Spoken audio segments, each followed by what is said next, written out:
حضرت عقبہ نے افریقہ میں فتوحات حاصل کی۔ جب کیروان کے پاس پہنچے تو ایک مہیب اور خوفناک جنگل کے سوا کچھ نہ تھا۔ خطرناک درندوں، زہریلے سانپوں اور وحشی جانوروں کا مسکن تھا۔ وہاں انسانوں کا گزر ناممکن سی بات تھی۔ مگر جب درندوں نے ان کا یہ اعلان سنا تو اپنے جنگل سے بھاگ نکلے۔ آخر کیا ہے یہ واقعہ؟ آج جانتے ہیں اسی کے بارے میں۔ السلام علیکم۔ صحابی کے اعلان پر درندوں کا جنگل خالی کرنا 50 ہجری ہے اور حضرت امیر معاویہ رضی اللہ تعالیٰ عنہ بساط خلافت کے واحد حکمران ہیں۔ سابق خلفاء کی طرح اسلامی فتوحات و سنت پذیر ہیں۔ حضرت معاویہ رضی اللہ تعالیٰ عنہ نے حضرت عقبہ بن نافع رضی اللہ تعالیٰ عنہ کو افریقہ فتح کرنے کے لیے حکم فرمایا۔ حضرت عقبہ نے افریقہ میں فتوحات حاصل کی۔ جب کیروان کے پاس پہنچے تو ایک مہیب اور خوفناک جنگل کے سوا کچھ نہ تھا۔ خطرناک درندوں، زہریلے سانپوں اور وحشی جانوروں کا مسکن تھا۔ وہاں انسانوں کا گزر ناممکن سی بات تھی۔ سالوں تک درندوں سے مقابلہ کرنے کے بعد کہیں آبادی کی نوبت آ سکتی تھی، مگر حضرت عقبہ رضی اللہ تعالیٰ عنہ نے کیروان کو ایک اسلامی شہر بنا کر آباد کرنا طے کر لیا تھا۔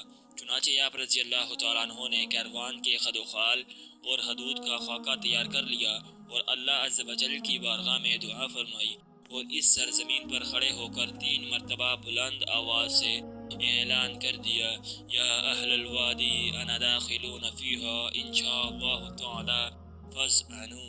اے جنگل کے باشندوں، اب ہم مسلمان اس کے اندر آنا چاہتے ہیں انشاءاللہ، بس تم سب کوچ کر جاؤ۔ آواز کیا تھی؟ بجلی کا کڑکا تھا۔ اس اعلان کا خاطر خواہ اثر ہوا۔ لوگوں نے دیکھا کہ بڑے بڑے خوفناک درندے اور زہریلے سانپ اپنے بچوں کو لیے بھاگے جا رہے تھے اور ہر سوراخ اور پتھر کے نیچے سے بھی نکل گئے۔ پورا خطہ خالی ہو گیا۔ جب حضرت عقبہ رضی اللہ تعالیٰ عنہ نے دیکھا کہ میدان اب بالکل خالی ہو گیا تو قوم کو حکم دیا کہ اب تم لوگ اللہ کا نام لے کر آ جاؤ۔ چنانچہ انہی کے اشارے اور حکم پر کیروان بسایا گیا۔ بڑے بڑے غیر مسلم مؤرخ آج حضرت عقبہ رضی اللہ تعالیٰ عنہ کو کیروان کا آباد کرنے والا تسلیم کرتے ہیں۔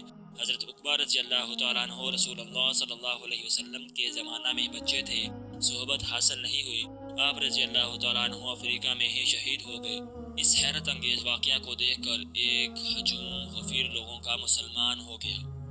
مقصد اس واقعہ کو سنانا صرف یہی تھا کہ حضرت عقبہ رضی اللہ تعالیٰ عنہ نے کسی بندے سے مدد نہیں مانگی، کسی فوریسٹ ڈپارٹمنٹ والوں کو نہیں کہا، حضرت امیر معاویہ رضی اللہ تعالیٰ عنہ کو پیغام نہیں پہنچایا کہ جناب جنگل ہے، اس کو عبور کرنا، اس کو فتح کرنا مشکل ہے، صرف اگر مدد لی تو صرف اللہ کی، اور یہ یقین ہمارا بن جائے کہ اگر ہمیں کوئی مسئلہ درپیش ہوتا ہے تو اللہ تعالیٰ ہماری مدد کرے گا، اور انشاءاللہ تعالیٰ اللہ تعالیٰ ہماری مدد کرے گا، کیونکہ نبی صلی اللہ علیہ وسلم کا ارشاد ہے کہ اللہ تعالیٰ فرماتے ہیں کہ میں بندے کے ساتھ ویسا ہی معاملہ کرتا ہوں جیسا وہ مجھے سے گمان رکھتا ہے۔